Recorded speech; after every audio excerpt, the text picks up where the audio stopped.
Alam nyo ba na kumakain ng placenta ang mga Kardashians? Marinate some juicy placenta and cook it up and serve it to everyone for dinner. After nila mga anak, kinikip yung placenta, minamarinate sa salt and pepper, sa kanila lulutuin na parang steak and then kakainin. Yung iba naman ginagawang smoothie, katulad ni Max Collins, Colin Garcia, yes, mga artista yan dito sa Pilipinas, kumakain din ng placenta. Ang placenta kasi guys, full of nutrients, para siyang imbaka ng nutrients, nagbibigay ng nutrients from mother to baby through umbilical cord. Kaya pansinin mo si Colin Garcia, weeks after niyang manganak, parang walang nangyari, ang fresh niya pa rin. Pero ako, di bali na lang, hindi para kumain at uminom ng placenta ko. Meron sa Watsons kasi, na placenta supplement siya, nasa 3,000 nga lang, napakamahal, mabilis siyang simulan, mahirap lang i-maintain since napakamahal nga. Moss View placenta, hanapin niyo sa Watsons. Horse placenta nga lang yung ginamit doon. Mas maganda daw kasi yung sheep placenta or ovine. Yung horse placenta kasi guys, more on cosmetic benefits siya, like protecting our skin from UV sensitivity, wrinkles, while yung sheep placenta naman, more on skin treatment siya, like anti-aging. Perfect din siya sa may mga acne ha, dahil nakakatulong siya sa inflammation. Hindi lang yon, nakaka-rejuvenate din siya ng balat.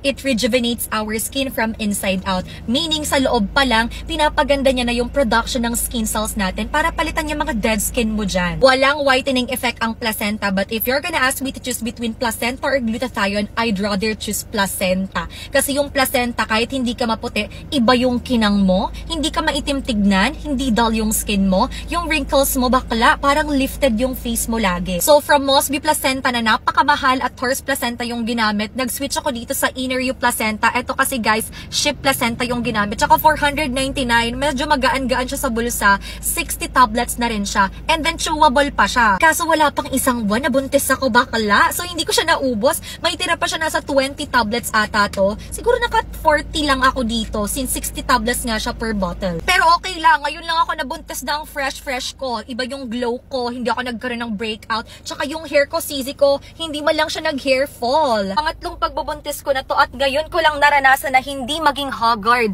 Kasi kapag nabubuntis ako, babae man yan o lalaki, grabe ang breakout ko, ang tsaka ko tignan. Sinabayan ko pa ng Milky Haya ng BMRS. Bakla, subukan mo yun, para kang naligo sa gatas, ang smooth sa balat. Promise, kapag marami na silang stocks, maglalagay ako ng yellow basket. Ngayon, i-gatekeep ko muna siya since kulang pa yung production nila.